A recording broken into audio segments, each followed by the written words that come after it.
Alors, merci déjà à tous d'être venus ce soir. Ce soir, alors on va bienvenue déjà aux rencontres vidéoludiques. Donc pour ceux que c'est la première fois, voilà, c'est organisé par l'association Loisirs Numériques et MO5. Pour ceux qui sont déjà venus aux précédents rencontres vidéoludiques, bienvenue de nouveau. Ça fait plaisir de vous voir parmi nous. Aujourd'hui et ce soir, on va parler de l'E3. On va faire un petit débat par rapport à l'E3 2017 qui vient de s'achever à Los Angeles. Donc parmi nos invités, on a pas mal de personnes. Juste avant ça, j'aimerais quand même remercier Loisirs Numériques qui organise justement les rencontres vidéoludiques avec MO5. Donc pour ceux qui ne savent pas, Loisirs Numériques, c'est une association qui prône pour le jeu vidéo solidaire et fédérateur. MO5, c'est un peu un gardien du patrimoine vidéo. Voilà, mo5.com. On y tient beaucoup. C'est un peu le gardien de la culture vidéoludique. C'est vraiment ce grâce à qui on arrive à conserver pas mal de, on va dire, d'ancêtres, de points marquants de l'histoire du jeu vidéo, des consoles, des jeux. Et on voudrait remercier également l'école 42 qui nous accueille aujourd'hui et qui nous accueille à chaque fois pour les rencontres vidéoludiques. Donc merci à eux. Au niveau de nos invités, juste à ma droite, nous avons Franz Lemmer et Guillaume Pena, journalistes au Serpent Retro Gamer. Bonjour. Bonjour, qui débarquent tout droit de Los Angeles, donc un peu de décalage horaire, mais tout va bien se passer normalement. Et de mon côté, nous avons Thomas Grelier, qui est directeur et cofondateur de EMIC. Alors EMIC, c'est pour École de Management des industries créatives. Voilà. Ouais. Donc merci à vous d'être ici parmi nous ce soir. Ce soir, le débat va s'axer autour de 3 grands axes. Le premier axe sera l'E3, la fin du show à l'américaine. Alors, comme vous le savez, l'E3 de cette année a changé légèrement de ton, notamment dans le rythme de ses conférences. Donc, on va en parler avec nos invités. Ensuite, on parlera des mid-gen, donc des consoles de milieu de génération. On va savoir si c'est une bonne ou une mauvaise idée. Et enfin, on parlera des surprises et déceptions de cette E3 2017. Donc, mes amis, vous êtes prêts ? Ça va s'affronter. Ça marche pas, le micro. C'est pas grave, on va m'entendre, hein, je pense. Voilà, au pire. Non, mais il est actif. Voilà. Donc, ça devrait marcher. Petit test. Oui. Voilà, bah là, ça fonctionne. Oui. Bah ça fonctionne très bien.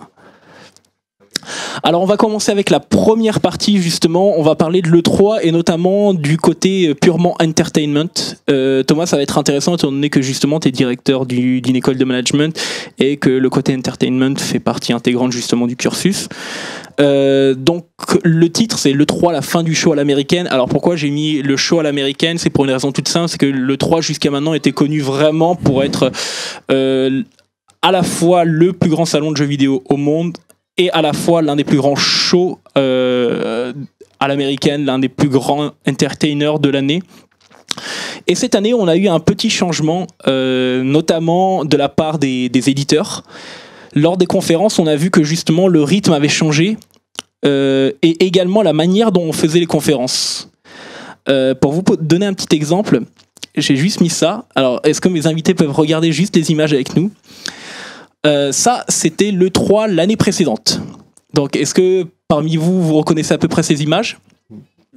Guillaume, est-ce qu'il y a une image qui te marque parmi celles-là ? Alors, dont je me souviens, il y avait l'arrivée de Kojima sur scène qui était avec des marges qui étaient vraiment impressionnantes. Cette année, on n'a pas du tout eu ça au niveau de Sony. C'était vraiment...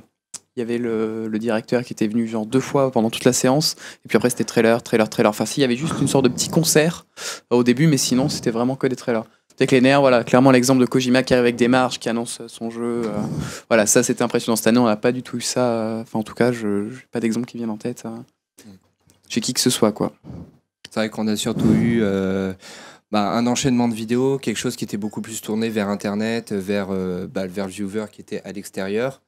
Et à part Microsoft qui a essayé de faire quand même un petit peu de show, les pires c'était, enfin, entre guillemets, Bethesda et Sony. Sony ont fait un petit show au tout début pour Days Gone et après c'était un enchaînement de vidéos. Donc c'est vrai que la réaction de plusieurs personnes qui étaient ici en France c'était ouais, j'ai attendu 3h du matin pour ça et honnêtement c'était vraiment pas génial quoi. Et tout ce qui était grandes attractions, grands concerts, même pour annoncer le trailer d'un jeu, ça c'était, on n'a jamais eu ça, quoi. C'est vraiment cette année le minimum syndical qui s'associe un peu à l'ouverture vers un public plus large. Alors, justement, est-ce que, par exemple, pour toi, Thomas, est-ce que tu pourrais expliquer justement pourquoi il y a eu ce changement d'un seul coup de politique dans la manière dont on prépare justement les conférences et dont on les met en place? Qu'est-ce qui aurait pu amener ça? Est-ce que c'est vraiment l'ouverture, par exemple, de l'E3 au public, étant donné que, je le rappelle, cette année, pour la première fois, l'E3 avait été ouvert au public et justement, ça a changé pas mal de choses, notamment dans son déroulement. Est-ce que toi, tu peux expliquer pourquoi ça a changé justement? Il y a plusieurs remarques en fait. La première, c'est que tu citais la fin du show à l'américaine, mais la fin du show à l'américaine de l'E3, ça date déjà de 2007 ou de 2008 en fait. C'était l'époque où je crois il y avait les Babes qui étaient partis, qui avaient beaucoup moins d'attractions. Ouais, ça, voilà. C'est un détail, les Babes. Je sais que c'est un impact sur certains d'entre vous. On va dire que c'est un détail. C'est surtout que l'E3 était 3 fois plus grand en surface à l'époque. Moi, la première fois que je suis allé à l'E3, c'était en 2001. C'était un autre déploiement que ce que l'on voit aujourd'hui, qui est beaucoup plus restreint, beaucoup plus orienté vers le public extérieur, parce qu'en 2001, vous doutez bien qu'on ne pouvait pas voir les conférences en live stream et ainsi de suite. Donc ça, c'est un premier point, c'est que le show vraiment à l'américaine, ça date d'il y a déjà très longtemps. On a quitté cette dimension extrêmement festive, démonstrative de l'E3 entre 2007 et 2008. En revanche, pour en revenir à votre remarque sur les conférences, qui est tout à fait juste, il faut bien se positionner dans le cycle de vie des consoles respectives. Sony, ils n'ont pas besoin de faire le show cette année. Ils ont 50 millions de machines vendues, ils ont 70% de part de marché par rapport à leur concurrent numéro 1. Ça sert à rien de griller des cartouches et du budget marketing pour rien. Ils sortent de 2 conférences 2015 et 2016 qui étaient absolument historiques, plus ou moins fallacieuses sur certains sujets d'ailleurs. Shenmue 3, on en parlera peut-être. Ou le remake de Final Fantasy. Mais avec ou Kojima qu'on voit ici. Donc on voit des annonces incroyables pour convaincre. Maintenant, ils n'ont plus besoin de convaincre. Ça y est, la cible consommateur est convaincue. Ils sont leaders du marché de manière définitive. Donc on peut s'attendre à un renouveau des conférences E3 plus grandiloquentes à partir de l'année prochaine, voire dans 2 ans.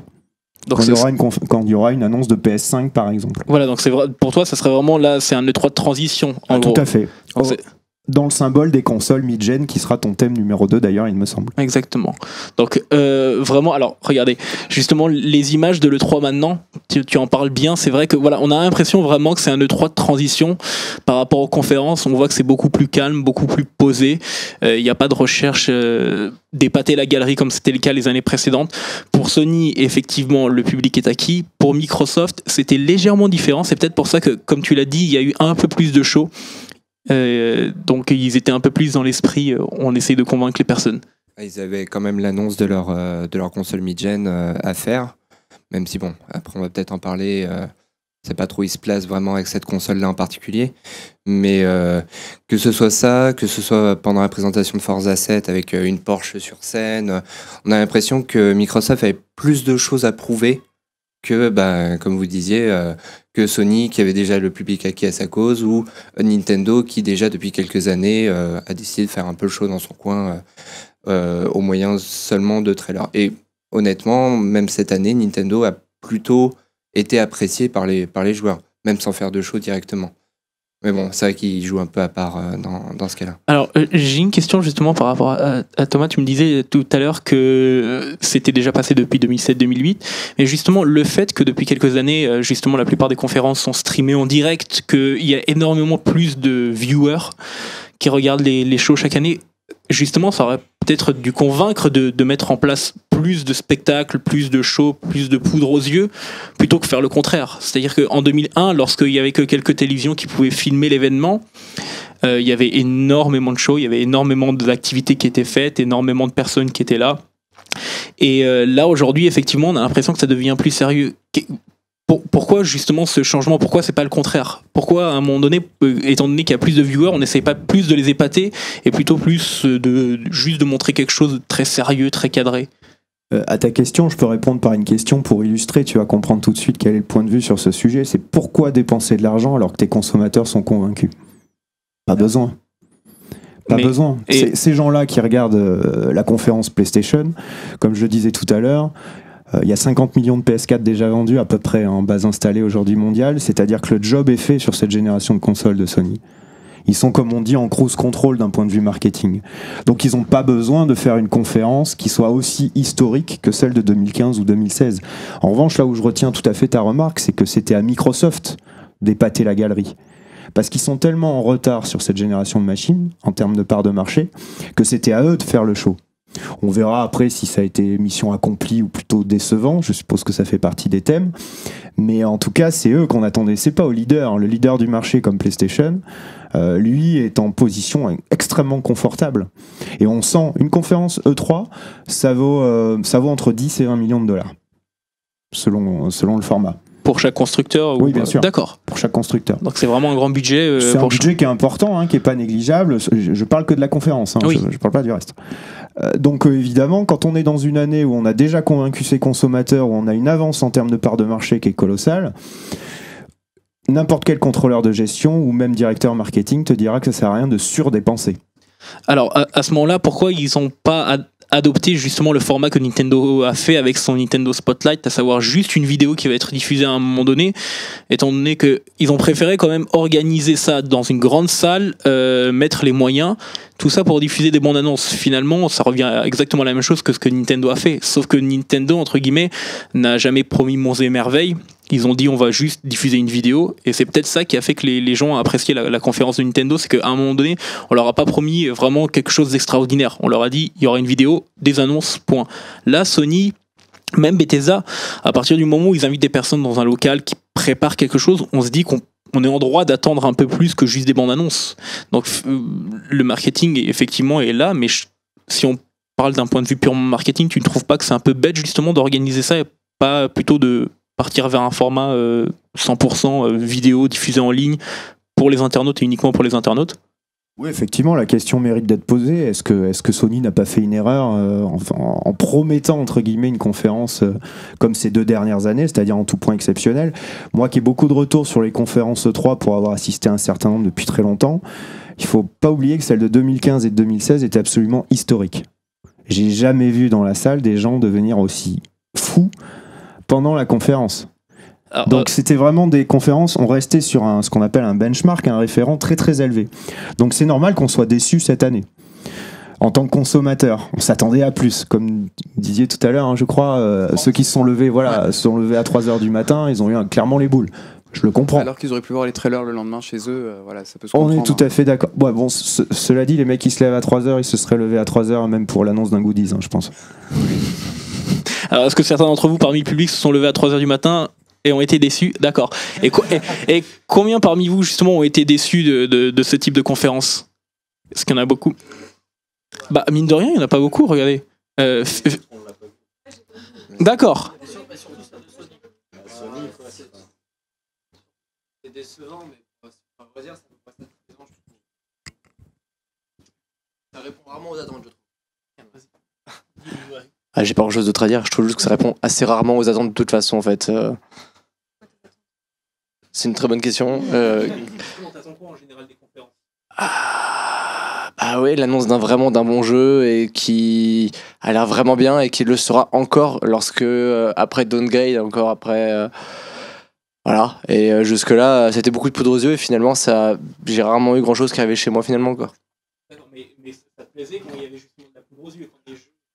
Ouais, en l'occurrence, genre le Watch Dogs au moment où il avait été annoncé la première fois avec le trailer de base, et il avait l'air cool. Ouais, au début.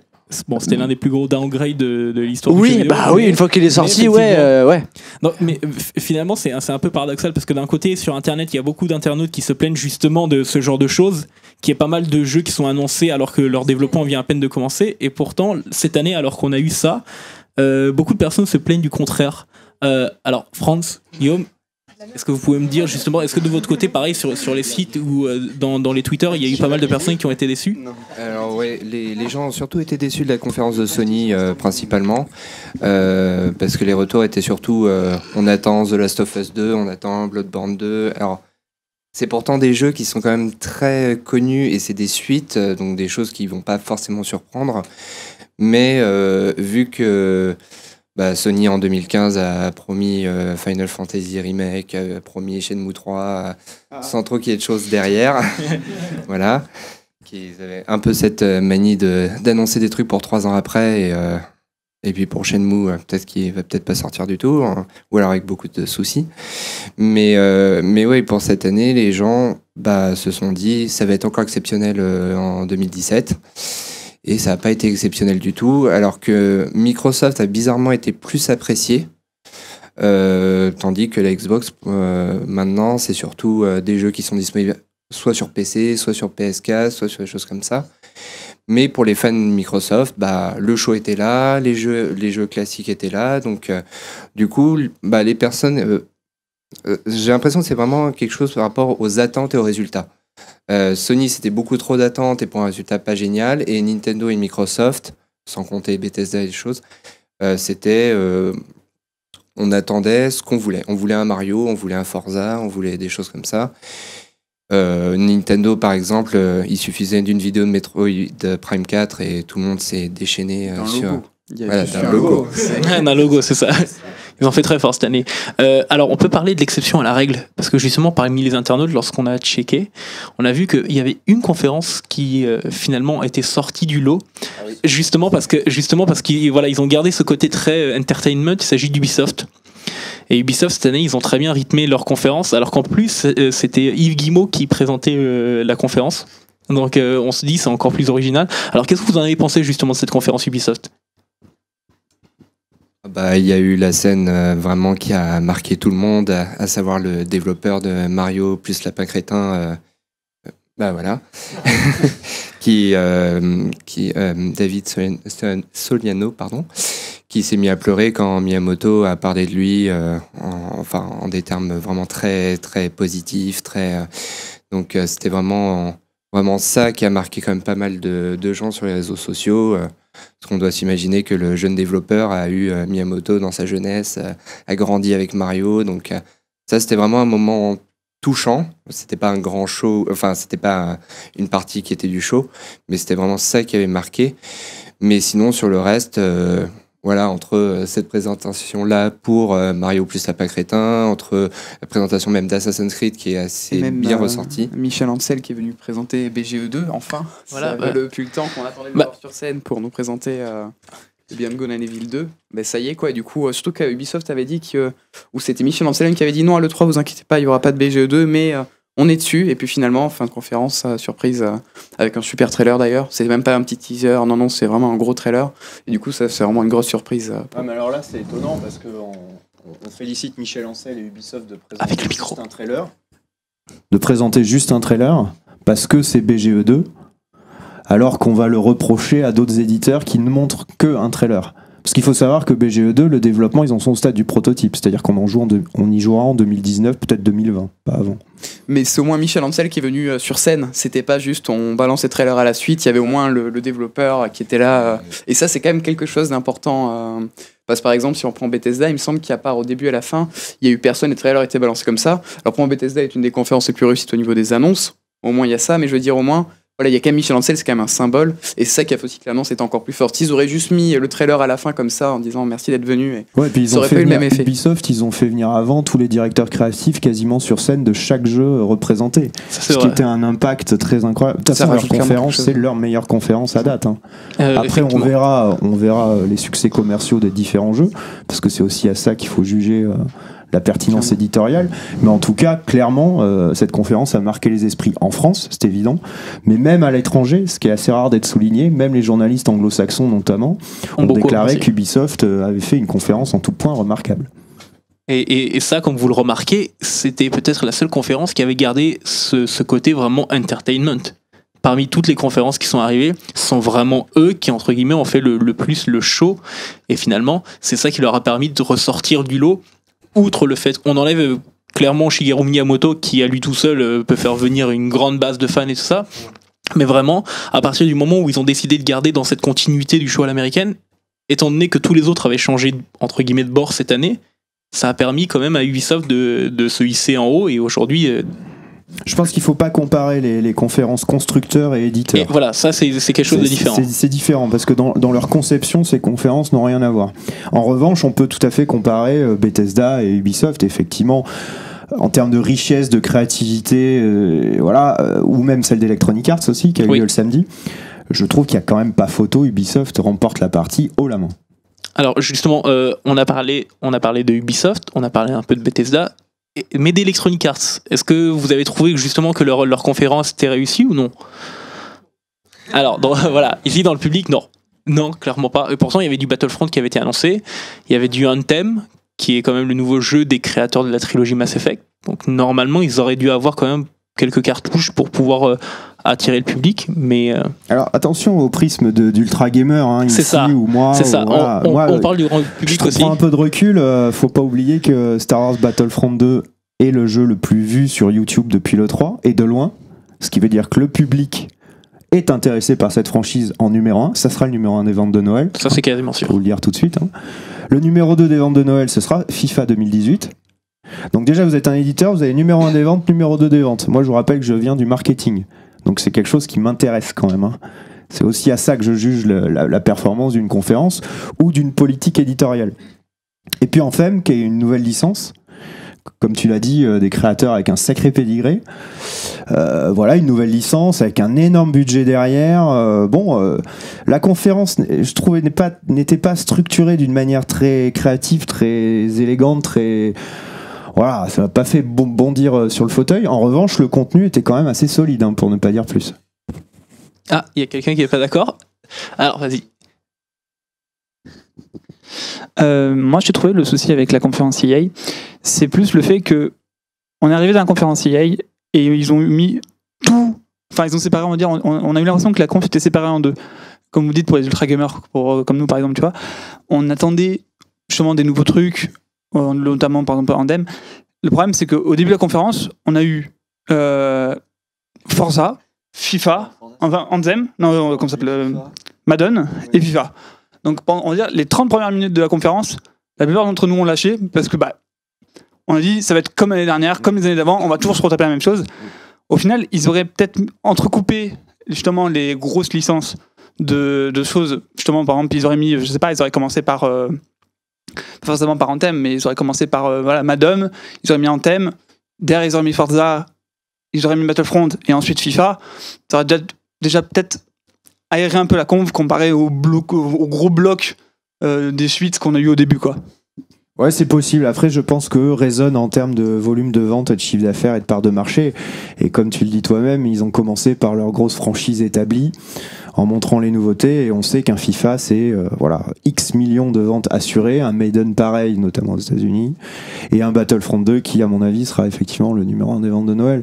Après, je pense qu'effectivement, quand on est joueur spécialiste, cette conférence-là, elle a un écho qui est pas très positif. Voilà. C'est pas un spectacle pour nous, entre guillemets. Et pourtant, l'événement EA Play là, qui s'est déroulé avant le 3 a été vraiment pris d'assaut par les joueurs. Il y avait des queues qui étaient de 4 à 5 heures avant même de rentrer dans le salon même. Donc vraiment, les joueurs étaient... Enfin, dans les retours qu'on avait vus, au niveau de la conférence en elle-même, c'est ça, c'est que sur les jeux de sport, tout le monde s'en fout. Enfin, à part... s'il y a des joueurs de sport ici, on s'excuse auprès des fans de jeux de foot, voilà. Non, c'est surtout que voilà, les joueurs de jeux de sport, ils vont l'acheter au moment précis, mais c'est pas une conférence qui va changer grand chose en fait. Voilà. Ils vont quand même acheter le jeu, donc il y aura pas de changement. Mais voilà, mais pour le show en lui-même, enfin, EA a vraiment marqué des points parce que Star Wars Battlefront 2, c'était le jeu qui était le plus joué sur place, mais clairement. Enfin, vraiment, il fallait se saigner pour essayer de rentrer dans le truc. Need for Speed aussi a vraiment très très bien marché. On a pu interviewer un développeur et ils étaient même surpris d'avoir autant d'engouement pour une série qui est quand même assez vieille. Et vraiment beaucoup de jeux ont bien marché à la à l'événement EA, même si la conférence a été un peu boudée. Bon, après il y a eu FIFA 18 sur Switch, là c'était un peu différent.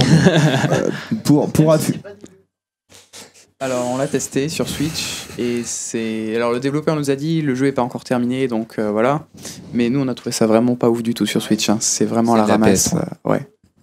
Voilà. Bon, Après, c'est en développement, donc on peut pas. Alors, justement, c'est bien que vous parlez de la Nintendo Switch. C'est bien que vous parlez de la Nintendo Switch, comme ça va nous permettre d'aborder justement la deuxième partie, à savoir les mid-gen, si c'est une bonne ou une mauvaise idée. Étant donné que techniquement, la nouvelle console de Nintendo, même si elle est censée lancer une nouvelle génération de consoles, d'un point de vue purement technique, reste une mid-gen. Donc, la Xbox One X a été annoncée par Microsoft avec des spécificités qui sont quand même assez hallucinantes, assez monstrueuses pour une console de salon. Alors ils en ont parlé, je crois, pendant une vingtaine de minutes pendant la conférence pour essayer de vanter les mérites de la console, qu'elle est petite, voilà, elle est très bien. Il y a eu le prix de $499 qui est apparu à la fin. Et j'aimerais vous poser cette question, est-ce que vous pensez que c'est une bonne stratégie de la part de Microsoft de sortir une console mid-gen à ce prix-là, en sachant que c'était quand même le prix de la Xbox One lorsqu'elle est sortie avec le Kinect à l'intérieur. Donc eux, ils le justifient par le fait qu'il y a énormément de puissance et qu'il y a énormément de technologie derrière. Vous, qu'est-ce que vous en pensez ? D'un point de vue à la fois de joueurs, à la fois de grand public, ou à la fois en termes de management ou de marketing, est-ce que c'est une bonne idée de leur part d'avoir fait ça ? Ouais. Alors moi, au niveau du prix, déjà, pour moi, 500 €, c'était la barre à pas dépasser. La barre de la console, enfin le prix de la console à la base. Donc pour moi, ça le fait. Après, pour tout ce qui est capacité de la console, pour moi, il va falloir attendre, voir si les jeux suivent au niveau des graphismes, des FPS, tout ça. Parce que c'est vrai que pour l'instant, les premiers retours qu'on voit, c'est tel jeu sera à 30 FPS sur Xbox One X. On dit bon, voilà. Donc je pense qu'il va falloir voir s'il y a beaucoup de jeux suivent, s'il y a une réelle différence pour mettre ce prix-là, quoi. Alors justement, c'est très bien que tu en parles parce que j'ai fait la petite image avec le versus entre la Xbox One X et la PS4 Pro, et on voit que jusqu'à maintenant, la PS4 Pro est sortie maintenant depuis 10 mois à peu près, et on n'a pas eu énormément de patchs. Voilà, on n'a pas eu énormément de patchs, et est-ce que ça craint ça de la même manière pour Microsoft, c'est-à-dire est-ce qu'il n'y aura pas énormément de patchs et les éditeurs ne vont pas vraiment suivre le mouvement? Finalement, c'est juste Microsoft et Sony qui ont décidé de lancer ces mid-gen, et finalement les éditeurs ne les suivent pas. Bah, si c'est comme la PS4 Pro, effectivement, ça promet rien de bon. Puisque pour l'instant, la PS4 Pro, il n'y a rien d'exceptionnel à ce jour. Donc si la Xbox One X suit ce chemin-là, c'est vrai que ça vend pas du rêve, surtout à ce prix-là, quoi. Surtout à 500 €. Et pourtant, la PS4 Pro est en rupture de stock une semaine sur deux sur les marchés européens. C'est-à-dire que commercialement, c'est un succès. La PS4 Pro, si je me trompe pas, elle a 399 €. Donc oui, avec voilà. Un jeu maintenant, voilà. Deux selon les offres. Donc ça reste un peu plus attractif d'un point de vue de marketing. Alors, en termes de prix, c'est plus attractif. D'un autre côté, c'est une console qui techniquement est, selon les dires de Microsoft et de leur conférence, moins puissante que la Xbox One X. Il y a une différence. Après, moi, il y a un truc qui m'a... Je rejoins tout à fait ton commentaire d'ailleurs. Moi, il y a deux trucs qui m'interpellent. La première, c'est quand on me dit la Xbox One X est 1,5 fois plus puissante qu'une PS4 Pro. Moi, ça me fait pas rêver comme offre. Je m'attendais à 3 fois, 5 fois, 10 fois, pour voir le gap, quoi, vraiment la différence. Et le deuxième point, comme tu dis, c'est aussi une question de développeur. Les jeux Xbox One X doivent être compatibles avec toute la gamme Xbox One. La One, la S, la machin. Je me demande dans quelle mesure les développeurs ne vont pas faire un espèce de tronc commun un peu downgradé sur Xbox One X. Et est-ce qu'on va vraiment voir la différence ? Je suis pas certain. C'est pour ça que je suis assez négatif me concernant sur le succès de cette console, son positionnement prix que je trouve trop élevé notamment. Alors juste une question au niveau du public, est-ce qu'il y a des personnes qui sont intéressées par la Xbox One X et qui vont l'acheter éventuellement à Noël ? D'accord, est-ce que vous pouvez juste me dire pourquoi ? Moi je suis juste intéressé parce qu'il y a quand même vapor cooling et tout, et 6 teraflops aussi annoncé, et elle a l'air vachement cool en plus. Et s'il y a un Halo 6 en 4K, bah, je l'achèterai direct. Mais à Noël je pense pas par contre. Et la deuxième personne justement ? Bah ouais, je voulais passer derrière, mais bon. Mais en fait, d'abord, je veux juste dire, moi, le seul problème, c'est qu'en fait, je suis un peu réticent sur la Xbox One X parce qu'il faut avoir une télé 4K en fait. C'est-à-dire que j'aime bien les performances, j'aime bien avoir des jolis jeux qui tournent bien, mais si t'as pas de télé 4K, en fait, ça te fait encore une dépense en plus de tes 500 € de console. Et alors, si je peux me permettre, il faut une télé 4K, tu as raison de le souligner, mais si possible, une télé 4K UHD OLED. Ouais, c'est vrai en plus. Et Parce ça qu'une coûte. 4K bas de gamme, aujourd'hui, on en trouve à 500, 600 euros, hein, ce qui est pas non plus fou maintenant. Ouais. Par contre, bon, voilà quoi. Honnêtement, je mets au défi, sur une télé 4K entrée de gamme, je mets au défi un consommateur de faire la différence avec un haut de gamme 1080p. Hein. Ouais. Franchement, Ouais, non, moi, je le vois pas. Bon, je n'ai pas une référence, mais enfin, j'ai quand même l'habitude des écrans et ce genre de choses. Et honnêtement, si on doit mettre 2000 boules dans une télé pour pouvoir bénéficier de sa console à 500, ça commence à faire cher le ticket d'entrée, quoi. Mais on oublie un tout petit détail, c'est qu'elle pourra très bien tourner aussi sur une full 1080. Et voilà, c'est sur ça que moi j'opte. Parce que finalement, si vraiment elle tourne bien, s'il y a une vraie différence entre la Xbox One et la Xbox One X, ne serait-ce même que sur une full 1080, voilà, moi je dis c'est banco. Surtout si, enfin voilà, en thème, franchement ça a vendu du rêve. Hein, au niveau, franchement ça a vraiment vendu du rêve. Et non, mais voilà quoi. Voilà. Et ils n'ont pas le droit de décevoir. Je vais juste te poser une question, une dernière. Est-ce que tu as déjà une console à la maison de nouvelle génération type Xbox One? La One. Donc tu as la Xbox One? Ouais, j'ai la Xbox One, absolument. Et tu vas la garder? Alors ça, en fait, il va y avoir un truc. C'est que si mes disques durs externes se branchent à la Xbox One X, non, j'ai même plus besoin de la Xbox One. Moi, j'ai une question. Vous avez une PS4? Ah non. Voilà. Donc, vous êtes convaincu par la marque Xbox depuis des années. Est-ce qu'on pourrait vous qualifier de pro Xbox? On peut me qualifier de pro Xbox, en effet, parce que j'ai jamais passé de l'autre côté, du côté PlayStation. Après, c'est aussi une question de avoir deux consoles. Donc en fait, j'ai vraiment fait le choix. Et le choix à la base c'était fait par rapport à la manette. La manette est tellement plus ergonomique sur Xbox que voilà. Ça c'est un autre débat sur quelle manette est la meilleure. Alors on a une dernière question. Je voudrais rebondir sur ce que disait Thomas tout à l'heure et même aller plus loin. Tu disais que le problème c'était la Xbox One normale, les jeux doivent être compatibles. Moi je pense surtout qu'il va y avoir ce qu'on peut appeler un nivellement par le bas à cause de la PS4. Est-ce qu'ils vont surtout, les développeurs je pense vont se caler sur les performances de la PS4 avec ses 50 même voire 60 millions de machines sur le marché. Et ensuite ils vont faire le portage sur Xbox One et ensuite ils vont faire le portage sur Xbox One X, ce qui laisse pour moi, c'est pas forcément très différent de la PS4 Pro, mais au niveau pourcentage de ressources allouées, beaucoup moins à mon avis. Mais ça fait des générations que ça existe déjà. Exactement. Tout à fait. On a vu à l'époque de la PS2, première Xbox et GameCube, quand il y avait des jeux éditeurs tiers multi-SKU, ce qu'on appelle. Quasiment aucun des jeux n'exploitait la puissance de la Xbox, la première, j'allais dire la One, mais bon, tout le monde m'a compris, la Xbox, la grosse là. Et c'était dommage parce que c'est une console qui était largement plus puissante que ses concurrentes sur le marché. Mais les jeux éditeurs tiers, évidemment, se focalisaient sur les parcs installés. Les parcs installés étaient largement en faveur de PlayStation à l'époque.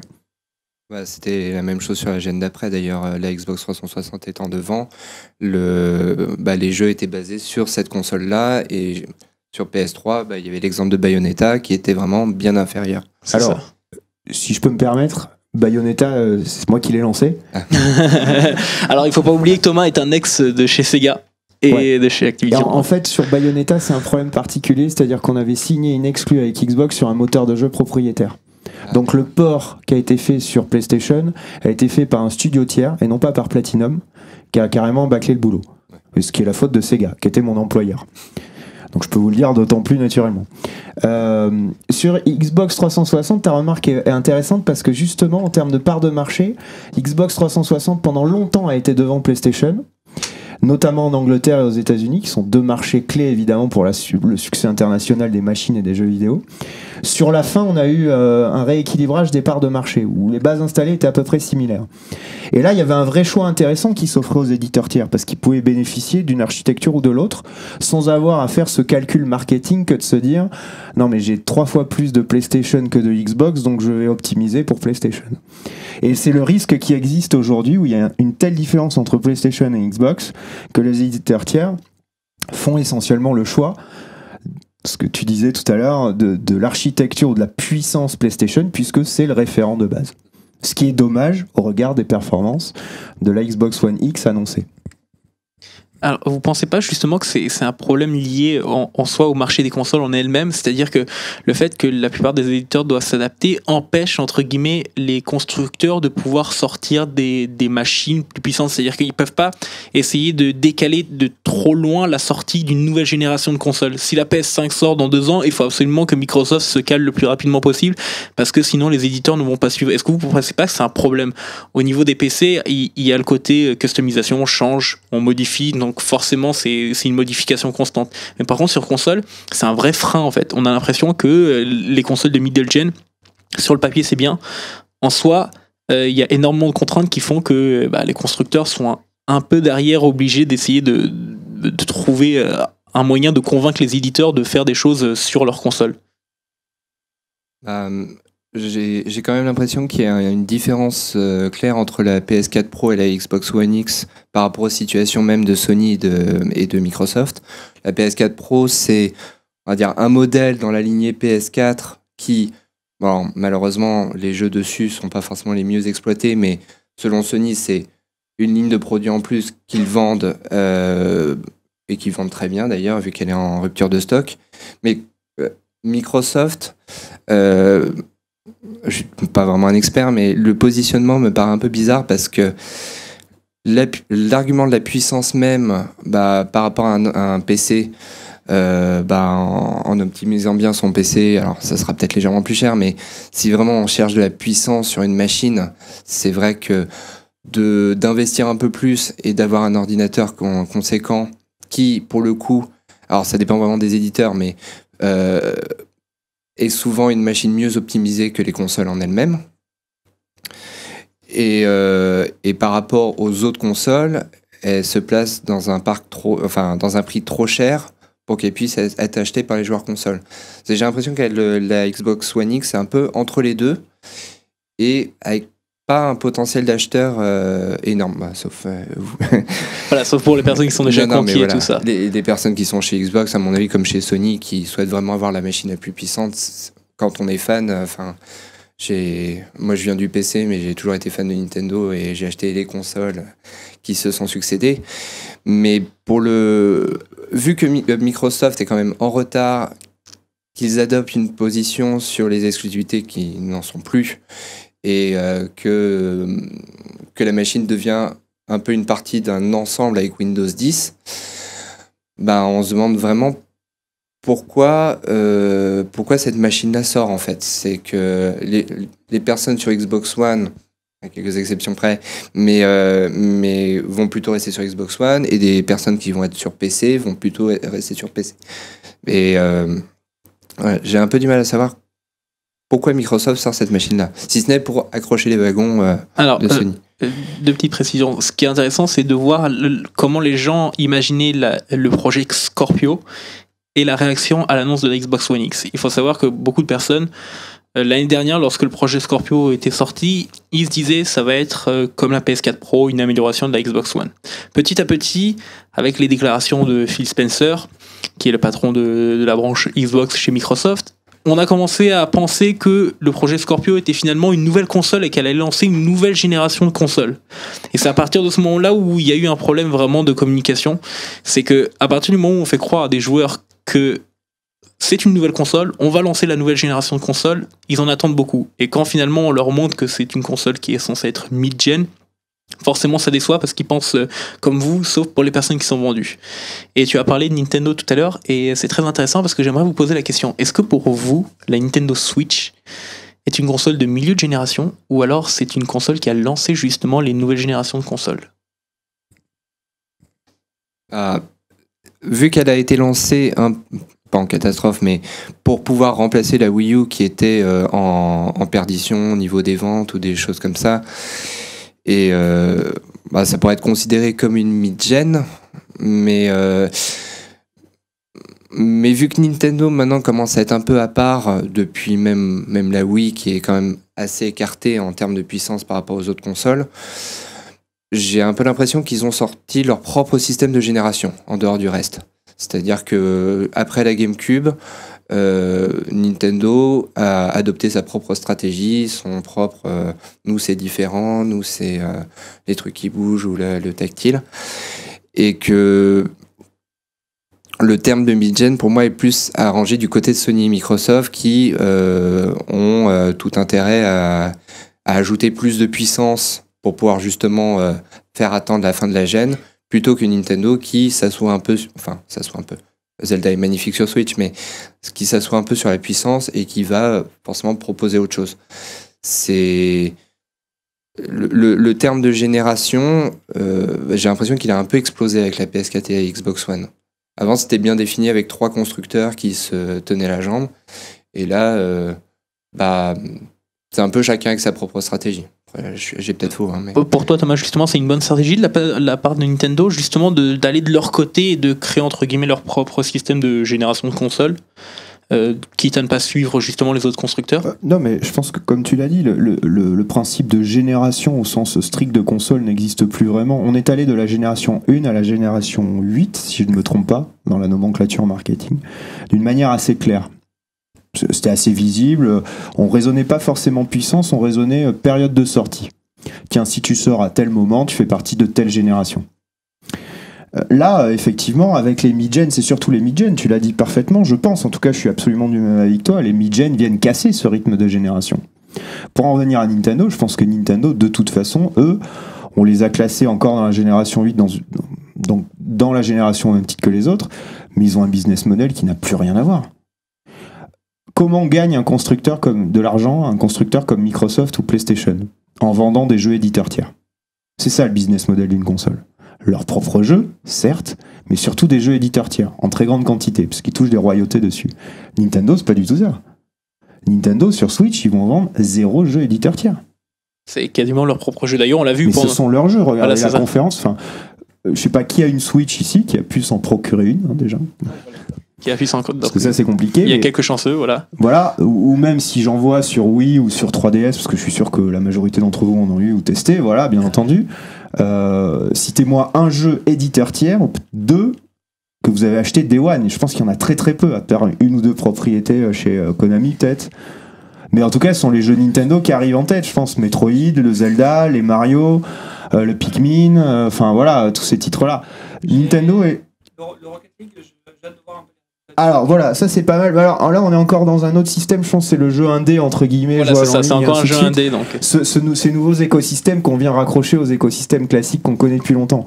Mais un jeu strict éditeur tiers, sur la génération précédente, puisqu'on parlait de génération, il y a Just Dance d'Ubisoft, qui est un véritable carton, bien sûr.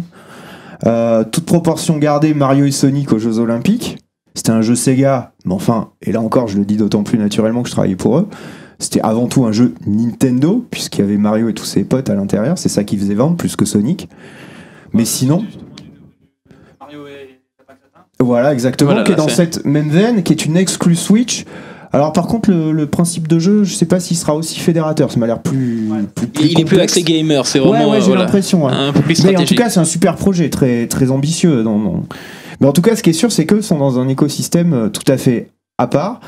Ils veulent proposer leurs licences les plus fortes et c'est comme ça qu'ils vont gagner de l'argent, à la différence des 2 autres zozos qu'on a eu avant. Et pourtant, lors de l'annonce de la Switch, ils avaient dit qu'il y avait énormément d'éditeurs tiers qui les soutenaient, qui allaient sortir des jeux. En marketing, voilà, on dit beaucoup de choses qui qui ne sont pas forcément vraies. D'ailleurs, on le voit avec FIFA 18. Oui, je voudrais revenir sur cette histoire de mid-gen. Moi, ce qui me fait peur, et vous l'avez déjà un peu dit, c'est que les générations vont disparaître. Parce que depuis le début, la différence technique, la différence, on va dire, graphique ou même sonore entre des consoles d'une génération et d'une autre génération d'habitude était flagrante. Et depuis l'arrivée de la 3D, en fait, chaque génération, chaque saut était de plus en plus petit. Donc déjà que les sauts techniques sont petits, si en plus ils font des consoles de milieu de génération, ça va être microscopique. Donc y aura-t-il une vraie différence entre une PS4 Pro et une éventuelle PS5 ? Je ne sais pas. Je ne sais pas comment ils vont s'en sortir.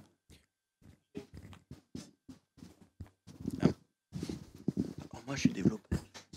Alors moi je flippe un peu quelque chose. J'ai peur que le système des consoles en fait se rapproche énormément de celui du smartphone en fait. On a un peu l'impression voilà t'as une super PS4 c'est cool. Ah mais attends il y en a une qui sort déjà dans un an alors qu'avant si on se rappelle bien enfin je crois que c'est l'écart entre les générations c'était au moins 5 ans non ou 5-6 ans. Maintenant enfin je veux dire on a voilà la PS4 Pro qui va sortir. Bon voilà moi je m'attendais justement avec Sony peut-être balance une cartouche parce que c'est vrai que les Xbox One X question performance fait quand même c'est assez impressionnant quand même et je me demandais allez ils vont peut-être rebalancer une PS4 Pro derrière avec 4 étages ouais. Mais ouais c'est vrai qu'on sait pas trop où est-ce que ça va nous mener et je pense que on est condamné à mon avis ça va finir en une nouvelle PlayStation une nouvelle Xbox qui va sortir tous les ans et ça sera juste upgradé quoi c'est voilà, je sais pas trop ce que... En fait, votre remarque est tout à fait pertinente dans un sens que si on prend une vision, ce qu'on appelle macroéconomique de la chose, du secteur du divertissement et du hardware, la société la plus rentable de l'histoire de toutes les sociétés, c'est Apple. Jamais une société n'a gagné autant d'argent de toute l'histoire du capitalisme. Donc forcément, cette société, Apple, sert de benchmark à toutes les autres sociétés qui travaillent dans l'entertainment, le hardware. Et les deux piliers de la réussite d'Apple, c'est à l'époque de l'innovation, plus un modèle de dématérialisation entièrement maîtrisé en écosystème fermé. iTunes, l'App Store et ainsi de suite. Donc, quand on a comme benchmark Apple, on se dit, attendez, nous chez PlayStation, on va faire pareil. On va faire une PS4 S+, puis une PS5, puis une PS6 S+, enfin vous voyez ce que je veux dire. Microsoft a l'air de prendre le même chemin aussi, c'est logique. Et la prochaine évolution du marché du jeu vidéo, je suis pas là pour juger, mais il me semble avoir dans ce sens-là, c'est évidemment la fin de la distribution physique au sens comme on l'entend. C'est-à-dire que bien, on verra de notre vivant, bon moi peut-être pas parce que je suis plus vieux que vous, mais on verra la disparition des Micromania. Alors, ça c'est le rêve de Microsoft depuis de nombreuses années parce qu'il faut se rappeler longtemps avant lorsque la Xbox One était encore en rumeur et tout ça on disait que ça serait une console 100% dématérialisée. Ah mais il n'y avait pas de lecteur dans la Xbox One. C'est ça. Le prototype de Xbox One, parce que monsieur est notamment un spécialiste connaît peut-être l'histoire, mais n'avait pas de lecteur physique. C'est ça. Et c'est la grogne des joueurs qui a fait que... Alors oui les joueurs ça c'est la belle histoire qu'on va raconter, la vraie grogne c'est celle des distributeurs. C'est-à-dire que quand GameStop est arrivé en disant vous plaisantez ou quoi la console elle a pas de lecteur physique et moi je fais comment pour vendre mes jeux? Parce que c'est eux qui ont le pouvoir quand même, c'est avant tout les joueurs bien sûr, faut pas les oublier, les communautés d'intérêt, mais les distributeurs très importants, c'est eux qui ont les cordons de la bourse. D'ailleurs, j'avais remarqué, et même moi j'ai failli tomber dans le panneau lorsque la Xbox One X a été annoncée. Dans le trailer, il est assez sombre. On voit la console, elle est en noir et on ne voit pas le lecteur optique. Et beaucoup de personnes justement ont cru pendant les premières heures que la Xbox One X était une console des maths justement.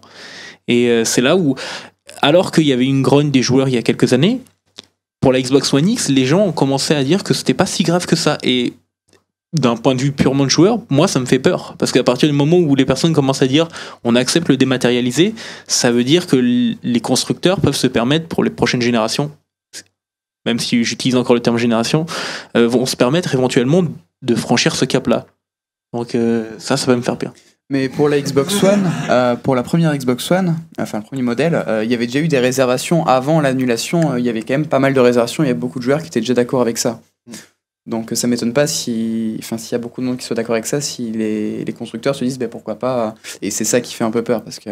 Ce qui est terrible, c'est que Microsoft s'est fait défoncer lors de sa conférence Xbox One. Et pendant ce temps, vous avez votre benchmark, j'en parlais tout à l'heure, qui s'appelle Apple, qui vend depuis des années des ordinateurs sans lecteur. Franchement, c'est d'une injustice incroyable de se dire, attendez, mais eux là, ils font ce qu'ils veulent, tout le monde les trouve géniaux. Nous, on arrive avec une console qui avait un modèle hyper innovant à l'époque, l'échange de bibliothèques et ainsi de suite, qui s'est fait bâcher d'une manière incroyable. Je pense qu'il y a un sentiment d'injustice à l'époque qui devait être très très fort chez Microsoft. Ils se voulaient innovants, différenciants par rapport à PlayStation, et finalement, on s'est retrouvé avec deux consoles qui sont en termes de positionnement et de caractéristiques techniques, la PS4 et la Xbox One, très similaires. Moi, j'aurais voulu voir un combat de deux positionnements et deux visions stratégiques différentes. Juste, je pense que l'une des choses qui peut faire grogner justement les gens qui aiment acheter du physique, on va dire, c'est que on voit beaucoup de gens, ce qu'ils aiment afficher justement, c'est les boîtes des jeux. Et sur console, personnellement, j'aime bien, voilà, je suis pro Nintendo, j'ai toutes mes cassettes de mes boîtes de DS, tout, j'ai tout dans ma chambre. Genre, je suis fier d'avoir ces jeux. On va dire, un joueur PC, on va dire son bureau, il y a tous ces jeux. On va dire, sur une Xbox, bah, il y a toujours ce côté, voilà, avoir sa pile de jeux et se dire, ah, je vais jouer auquel, tout ça. C'est, on va dire, les gens en première, enfin, on va dire, ils ont plus cette envie, voilà, d'avoir quelque chose de physique dans les mains, et on va dire la pression du distributeur aussi qui a joué. C'est pas pareil que je rappelle, les gens ils s'en foutent, ils vont pas afficher leur justement au contraire, ils ont plus honte du vieux de leur vieil iPhone, et ils vont toujours avoir l'actuel, et ils s'en foutent d'avoir les autres. Ouais, mais quel âge vous avez, monsieur ? J'ai 20 ans. Vous êtes déjà considéré comme un vieux par les consommateurs actuels. Je me doute. Qui en fait, j'ai entendu ce même discours sur la musique il y a 10 ans. On pourra jamais se passer des boîtiers CD, c'est pas possible, la bibliothèque de CD, tout ça, machin truc. Aujourd'hui, les ados, on va dire, 13, 16, allez, pour ceux qui commencent à avoir un pouvoir d'achat, ils en ont rien à secouer du boîtier physique. Pour eux, c'est le passé, c'est le truc de papa, quoi. C'est vraiment has-been. Et en plus, la cible que vous détaillez, moi aussi, j'en ai plein dans mon bureau, des boîtes de jeux, des trucs, des machins, voilà. Et on se comprend tous quand on parle de ça. Mais on représente un pourcentage des consommateurs extrêmement minoritaire, très très faible.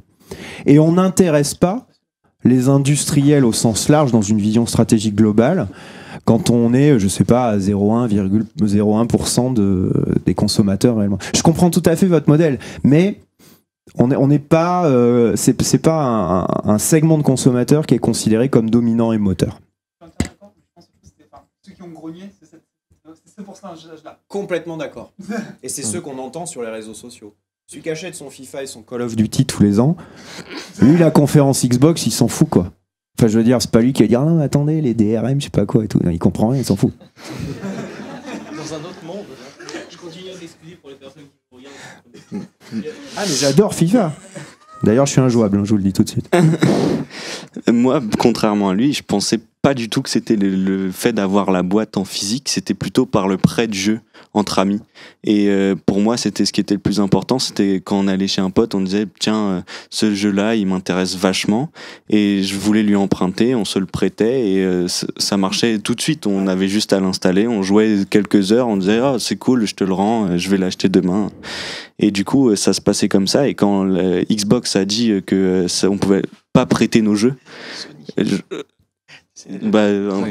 Sony qui avait répondu par une petite vidéo sur comment passer un jeu d'occasion. Ouais, mais alors... Et du coup, le fait d'avoir quelque chose de particulier pour nous et d'avoir un code à usage unique comme des jeux en PC anciens à l'époque, je me souviens très bien, mais on pouvait pas les prêter.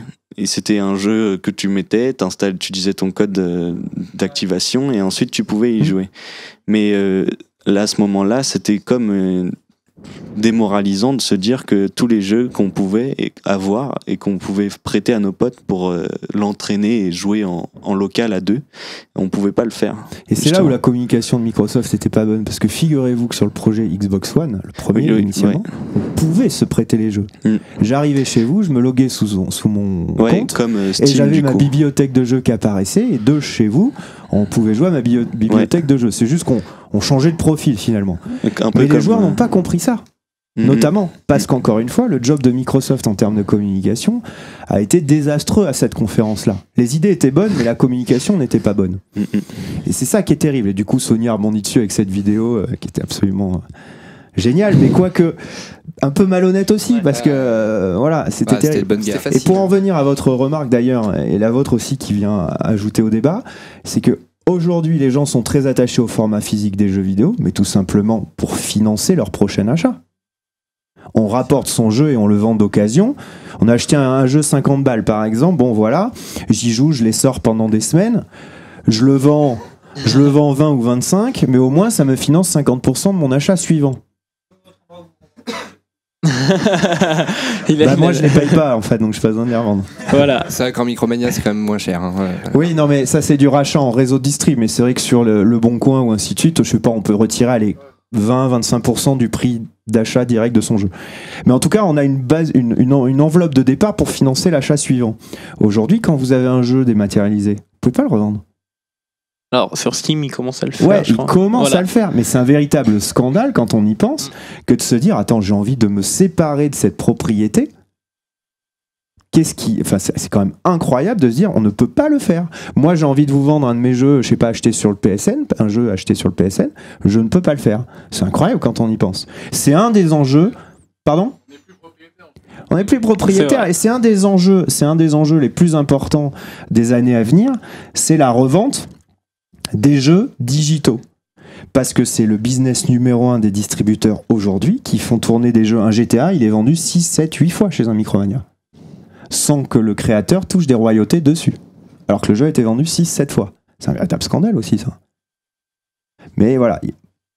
Donc c'est les enjeux stratégiques, ils sont là en ce moment. C'est la revente des jeux digitaux et la disparition à moyen terme du modèle physique. Alors, dis-moi, Franz.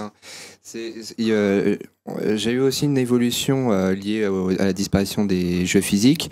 C'est qu'avec la PS4 et la Xbox One, on a été quand même très habitué à mettre notre carte bancaire sur le live pour pouvoir acheter nos jeux, pour pouvoir acheter nos DLC, pour pouvoir acheter tout ça. Et donc du coup, il y a quand même une facilité de dire, plutôt que d'aller chercher mon jeu en physique dans telle boutique, maintenant en 2 clics, on le télécharge directement avec la connexion qu'il faut. Et donc ça contribue aussi à la disparition du format physique. C'est qu'il y a un peu une évolution des mentalités sur le dématérialisé et l'utilisation des jeux en online. Les jeux mobiles, par exemple, maintenant, ils sont quasiment tous en connexion obligatoire, avec des achats intégrés. Donc, je pense que pour les plus jeunes générations, pour eux, un jeu, c'est... je prends la carte de papa-maman, je vais sur le live, je clique une fois, j'ai mon jeu, et puis c'est bon. Ils s'en fichent un peu du distributeur, ils s'en fichent un peu de tout ça. Comme tu disais, on passe un peu pour des vieux cons en disant qu'on préfère notre boîtier physique. Et même les boîtiers physiques, maintenant, tu parlais des anciennes boîtes, la notice de ton jeu PS4, si tu la regardes, c'est un fascicule ou c'est en ligne. Donc en fait, petit à petit, les boîtes, comme les fascicules, comme même les CD, il y en a certains, l'artwork dessus est vraiment très moche. Il y a tout un ensemble qui fait que maintenant, on pousse à aller vers le dématérialisé. Et c'est une évolution, on va dire, logique des choses. Même avec le format épisodique. Si vous regardez, aujourd'hui, il y a des jeux comme les jeux de Telltale qui sont vendus en boîte, mais quand vous ouvrez la boîte, il n'y a pas de CD. Ou alors, s'il y en a un, mais il vous demande de télécharger quand même les différents épisodes après. Oui. Alors, c'est marrant, mais il me semble, faudrait vérifier, je parle sous couvert de mo5.com notamment, mais il me semble que quand Half-Life 2 est sorti, on ouvrait la boîte collector et à l'intérieur, il n'y avait pas de disque, il y avait juste un code. Il me semble. Parce qu'à l'époque, Steam n'était pas encore une boutique, c'était une plateforme de jeu finalement. Enfin, c'était un méga cerveau central. Et on téléchargeait le jeu déjà à l'époque. Donc, faudrait vérifier, mais j'en suis presque sûr. C'est le cas. Et beaucoup. Il n'y avait pas de DVD. Beaucoup commencent à le faire justement. C'était il y a 12 ans. Même les éditeurs avec les éditions collector, justement, si vous voyez, il y a beaucoup d'éditions collector aujourd'hui dans lesquelles il n'y a pas le jeu physique, il y a un petit code de DLC, un peu pour vous inciter justement à passer. Il y a même des collectors sans jeu du tout. C'est ça. Maintenant, c'est la nouvelle tendance. Merci EA. Merci à vous. 10 € et t'as pas le jeu.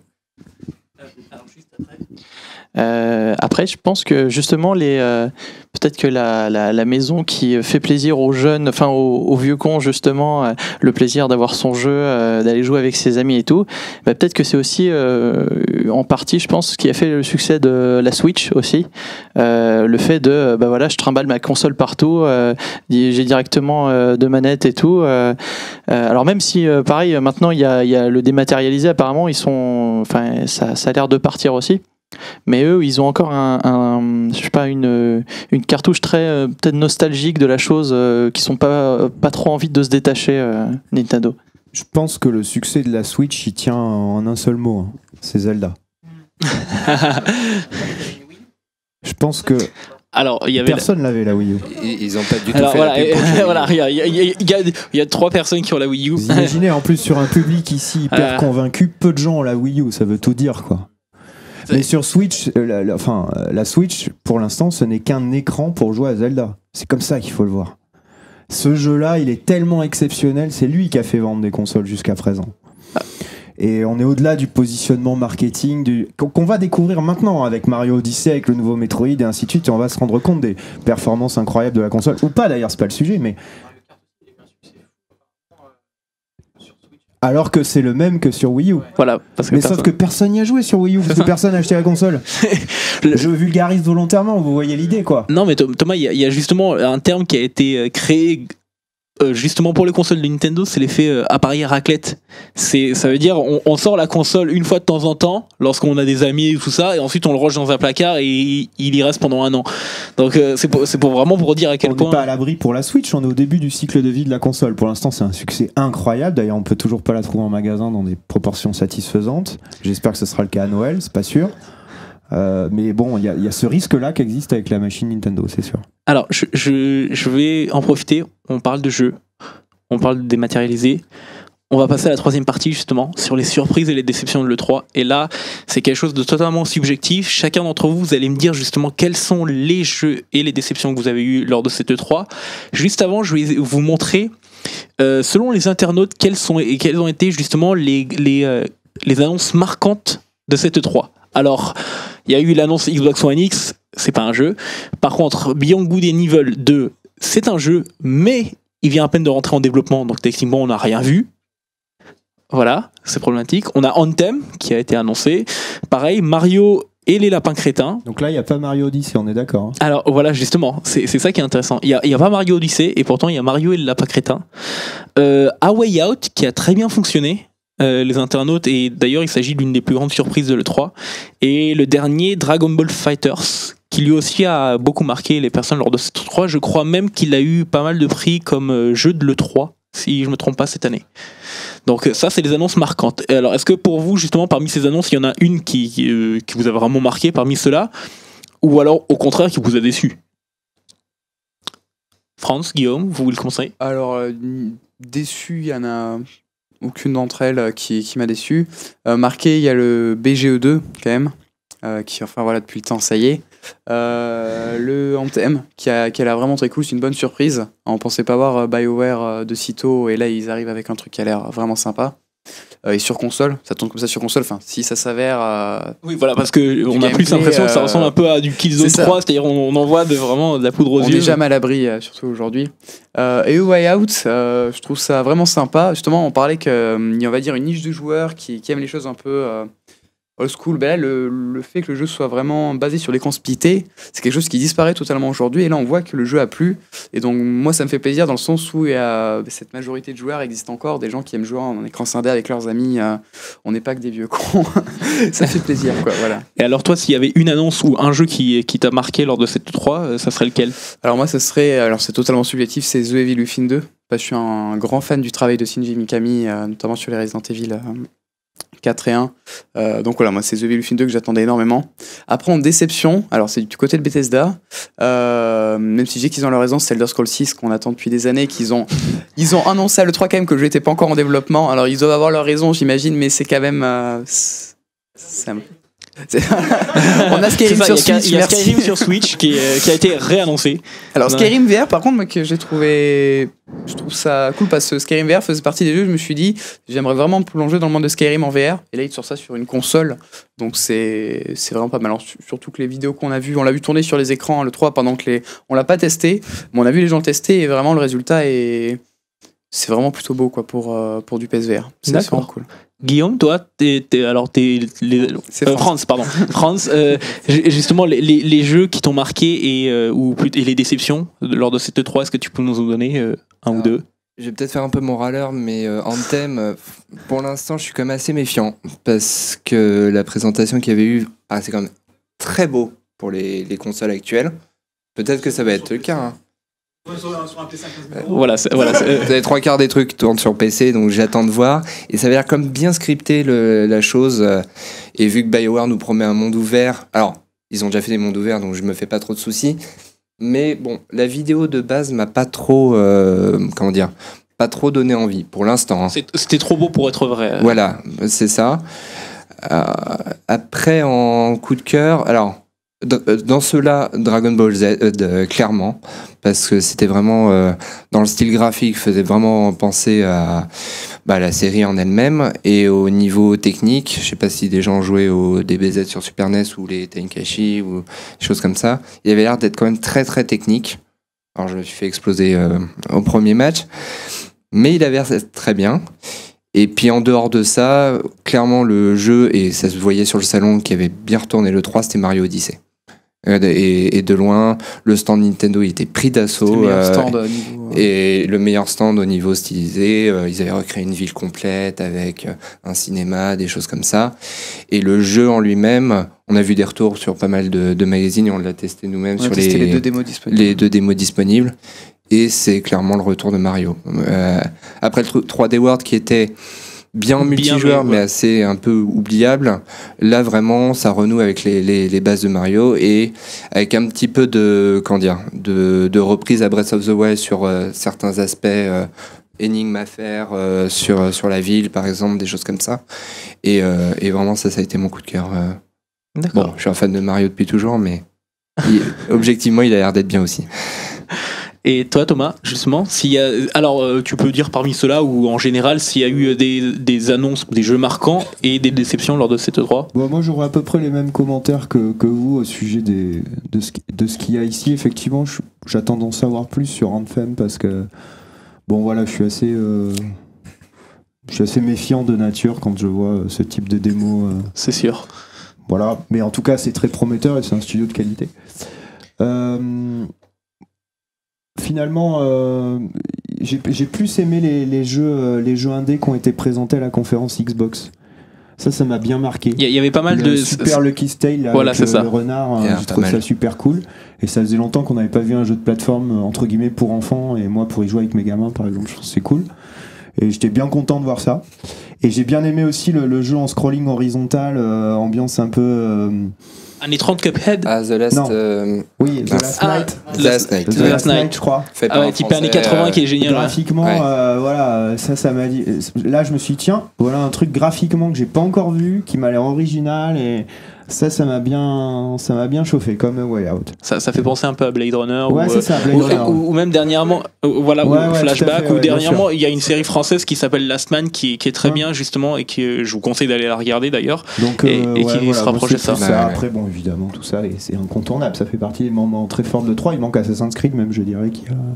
Alors, très fort, il est ressorti, mais c'est vrai que les gens ressortaient également souvent le fait que c'est une Reddit et que voilà, finalement, même si le jeu a l'air bien, ça restera un Assassin's Creed comme Syndicate. Ouais. Alors, est-ce que parmi vous, il y a vraiment quelque chose qui a été foiré? Je veux dire, au niveau d'une annonce ou même d'un jeu, que quand on vous l'a montré, vous vous êtes dit non. Ça ne marchera pas, ou alors clairement c'était pas le moment pour le montrer. Est-ce qu'il y a eu quelque chose parmi vous qui est vraiment quelque chose qui n'aurait pas dû être montré à l'E3? Alors là maintenant, voilà, là ça va être un peu troll, mais quelque chose qui n'aurait pas dû être montré à l'E3 ou qui est arrivé trop tôt, ou au contraire, vous parliez d'Anthem, peut-être Anthem, voilà, clairement pour vous Anthem, il a été montré trop tôt, il aurait fallu. Je pense qu'il aurait fallu peut-être une phase de gameplay peut-être moins tape à l'œil, moins cinématographique, mais qu'on puisse voir un peu plus ce qu'il en est du jeu. Parce que là, vraiment, c'était un rail. On est dessus, on passe sous l'eau, on va sur la grotte, on revient. Enfin, ça faisait plus parc d'attractions vraiment que monde ouvert sur ce truc-là. Mais à part ça, je ne saurais pas dire. Pour le coup, pour moi, au contraire, Microsoft, ils ont bien géré leur coup parce qu'ils te présentent en début de conférence cette nouvelle Xbox et indirectement, on en déduit que le jeu tourne là-dessus. Enfin, c'est ce qu'ils veulent faire. Oui, ils ont voulu faire croire. Ils s'en croire. met plein les yeux et du coup, les joueurs se disent ah ouais, si j'achète cette console, je pourrais jouer à ce jeu-là comme ça. C'est génial. Et ça, pour moi, au niveau marketing, ils ont géré sur les réseaux sociaux le jeu. Enfin, la bande-annonce sur plein de pages Facebook. Ils ont réussi à bien créer la hype. Donc pour moi, Ça me rappelle un peu Titanfall. C'est ça, pour moi, niveau vente, en tout cas, ils réussiront En termes leur d'annonce, c'est un peu le même principe. Mais un des trucs qui était le plus vu, c'était sur la page Facebook de la PS4. Anthem. Oui, mais je veux dire, ouais, en tout cas, le jeu veut dire, ce sera pas, à mon avis, un échec, il arrive pas trop tôt, le jeu va forcément marcher. Après, au niveau qualité, ça, on n'en sait rien. Mais je veux dire, en tout cas, niveau marketing, pour moi, ils ont totalement géré leur coup en le présentant comme ça à la conférence Microsoft. D'accord, donc on avait le succès de Dragon Ball ici, de Mario, de jeux en 2D qui fonctionnent de plus en plus justement avec le retour. Et parmi le public, est-ce que, voilà, on va demander juste à 2-3 personnes et après on remerciera de nos invités. Alors, quel jeu t'a marqué ? Moi, le jeu qui m'a marqué, c'est un jeu qui, on va dire, a gagné sa propre guerre. C'est Monster Hunter World. Puisqu'en gros, depuis les débuts de la série, les joueurs demandent une seule chose, c'est que le jeu soit adapté sur PC. Et récemment, il y a un créateur indé qui avait annoncé justement de faire un Monster Hunter-like sur PC. Et du coup, ça a un peu fait, ça les a un peu réveillés. Et ils ont annoncé donc Monster Hunter sur PS4, sur Xbox One X, et de manière antérieure sur PC. Et la communauté est devenue complètement folle en entendant cette annonce-là, malgré le fait que il a été annoncé justement que sur les consoles, il tournera en théorie à 30 FPS. Donc malgré ça, les gens ont quand même été hypés par le fait que ce soit sur PC. Alors moi je vais être clair, même si c'était qu'une cinématique, le BGE il m'a envoyé vraiment clairement du rêve, surtout avec le petit moment émotion de Michel Ancel de derrière qui était pas mal non plus.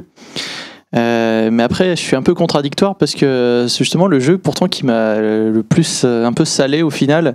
Je suis pas mal fan de Nintendo et quand ils ont fait leur petit trailer à la suite, il y a eu je crois que c'est le créateur de Pokémon qui était là et qui a fait ah ouais au fait il y a un jeu Pokémon qui arrive, voilà. Allez, salut. Et puis voilà, et puis c'est tout. Enfin, c'est juste, c'est ça sur son bureau. Exactement. Et c'était même pire que le Metroid. Pareil, ça fait plaisir. On se dit voilà, il y a un Metroid, on va en voir peut-être, espérons quelque chose l'année prochaine. Mais c'est vrai que le Pokémon, c'était vraiment. Ouais, bon, voilà. Alors qu'on sait tous qu'au final, cette annonce du type là derrière son bureau avec son ordinateur ouvert, sans trailer, sans rien, va générer un chiffre d'affaires tellement supérieur à Beyond Good and Evil 2. Enfin, je veux dire, c'est incomparable. Et bon, là, on a un trailer de folie, et l'autre, on a juste un mec à son bureau Ikea qui est en train de dire. Et pourtant, ça a créé la hype comme pas possible. Hein.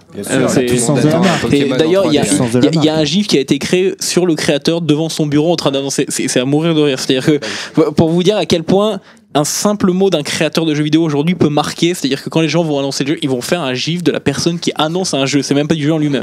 Voilà, donc en tout cas, il y a un absent que personne n'a relevé, et je trouve ça assez étonnant finalement à cette E3, c'est le plus gros jeu des années à venir qui est Red Dead Redemption. Ouais. Alors oui, mais peut-être parce que les gens sont habitués à savoir que Rockstar ne vient jamais aux différents E3 et qu'ils annoncent leur propre. C'est pas de ne pas être présent, ça c'est une chose, mais ne pas être présent à une des conférences d'un des constructeurs. Ça par contre je suis d'accord avec toi. Ça c'est tout à fait surprenant. C'est-à-dire qu'aucun des constructeurs, vraisemblablement, n'a réussi à négocier, à l'heure qu'il est, une exclusivité de contenu avec le driver des ventes des mois à venir, quoi. Alors qu'à l'époque, pour GTA 4 et pour... Peter Moore est arrivé avec des tatouages sur le bras. Avec des tatouages GTA 4, ça on se rappelle vraiment des choses marquantes. Mais c'est vrai que Rockstar était le grand absent de cette E3. Ça c'est très surprenant, très surprenant. Peut-être qu'ils vont faire comme Nintendo, vraiment. Non, mais je pense que dans les jours à venir, on va en entendre parler. Ouais. Ils savent pas trop, même là, les jeux PS4, c'est 2018. Les jeux PS4, c'est 2018. On est là, par exemple, le Spider-Man, Days Gone, etc. Je pense que je me trompe peut-être, mais il flippe aussi parce que l'engouement que donne un jeu de Rockstar, enfin, sortir un jeu au même moment que GTA V, c'est un peu grillé d'avance. Quand on se sent pas bien, on va perdre la vente. Je pense qu'ils attendent vraiment que Rockstar peut-être mette un doigt sur une date, et je suis sûr que après les jeux vont suivre et vont dire ah ben non, et nous finalement on va attendre un petit peu. Clairement, l'annonce de la date de sortie de Red Dead aura un impact sur toutes les politiques éditoriales de tous les constructeurs de consoles, que ce soit PlayStation ou Xbox. Je mets Nintendo à part. Certains jeux seront accélérés dans leur développement pour sortir avant, et d'autres seront retardés pour sortir après, parce que personne ne peut sortir dans la fenêtre de Red Dead Redemption. C'est impossible. Je me rappelle à l'époque où GTA V avait eu sa date de sortie, dans les semaines qui ont suivi, on a eu comme 6 ou 7 reports qui ont été annoncés par les éditeurs. C'était très drôle. C'est à chaque fois ils sortaient le même discours, c'est pour améliorer la qualité du jeu. Ils voulaient pas avouer que derrière il y avait un jeu qui débarquait et que du coup tout le monde sortait au printemps. Donc c'est vrai que là maintenant ils sont dans Watch Dogs, l'exemple typique c'était Watch Dogs qui avait été décalé et on sentait vraiment que c'était pour GTA. Ce qui était assez drôle en plus, c'est qu'ils avaient fait leur petite campagne 2 mois suffisent pour visiter Los Santos, mais quand même ils l'ont quand même décalé jusqu'à juin. Il y avait un exemple aussi plus récent avec Horizon New Dawn qui est sorti sur PS4, qui est quand même un très bon jeu et tout ça. Et il est sorti en même temps que Zelda. Alors il a bien fonctionné quand même. Il a bien fonctionné, mais vraiment en termes d'aura, c'est sûr qu'il a été éclipsé. Zelda, il a été quand même bien éclipsé. Ouais. Bon cet E3 finalement était assez intéressant en termes d'annonce. On voit qu'il y a un changement de politique. On ne sait pas vraiment quelle est la stratégie des différents constructeurs avec leur console mid-gen, si on peut encore appeler ça mid-gen. Mais au moins, l'avantage, c'est que derrière les jeux qu'on présente, pour la plupart, sont des jeux qui vont sortir cette année ou l'année prochaine. Donc on est sûr de pouvoir les tester très rapidement. Et on a eu quand même 2 ou 3 surprises qui ont fait qu'on ne ressort pas déçu de cette E3.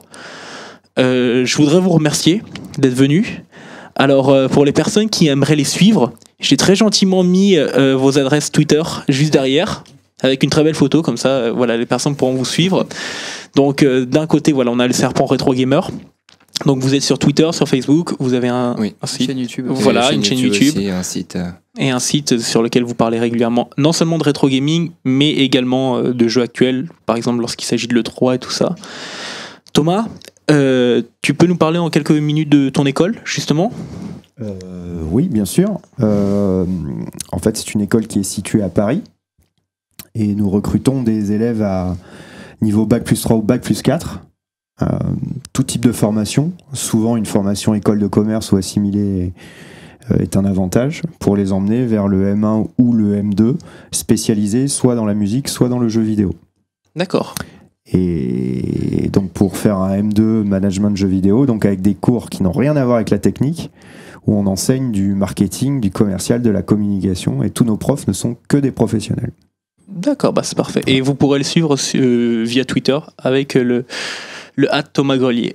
On a mis également le Twitter de l'association MO5 qui organise avec nous, merci, et de l'école 42 qui nous fait l'honneur aujourd'hui de nous accueillir comme d'habitude pour ces rencontres vidéoludiques. Il y a Loisirs Numériques également et moi avec une photo un peu bizarre, mais bon, on a décidé de le mettre, voilà. Donc je vous remercie à tous d'être venus. Je vous dis à très bientôt pour de nouvelles rencontres vidéoludiques. Merci encore d'être venus et d'avoir débattu de cette 3 avec nous. Et n'oubliez pas que le jeu vidéo, c'est que de l'amour.